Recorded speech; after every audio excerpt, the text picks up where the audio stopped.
Australia po shqyrton masa më të forta për zbatimin e ndalimit të rrjeteve sociale për fëmijët, pasi rezultatet e para tregojnë se ligji nuk ka arritur efektin e pritur.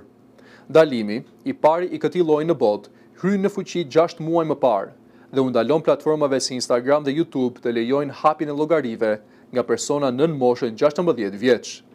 Megjithatë, një studim i publikuar këtë javë në British Medical Journal zbuloi se rreth 85% e australianëve të moshës 12 deri në 15 vjeç vazhdojnë të përdorin rrjetet sociale dhe 3 muaj pas hyrjes në fuqi të ligjit.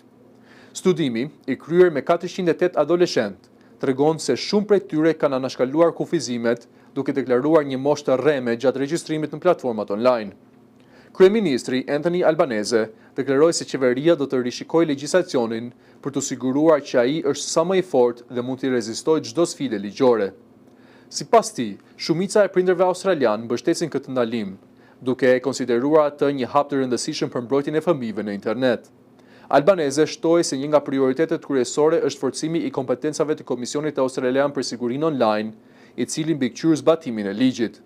Autoritetet janë duke përgatitur procedura ligjore ndaj platformave që nuk respektojnë rregullat, ndërsa gjobat për shkelësit mund të arrijnë deri në $34 milion australian. Qeveria nuk ka bërë ende të ditura masat konkrete që do të ndërmarrë, por ka theksuar se synimi është që ligji të zbatohet në mënyrën më efektive dhe të kufizojë realisht aksesin e fëmijëve në rrjetet sociale.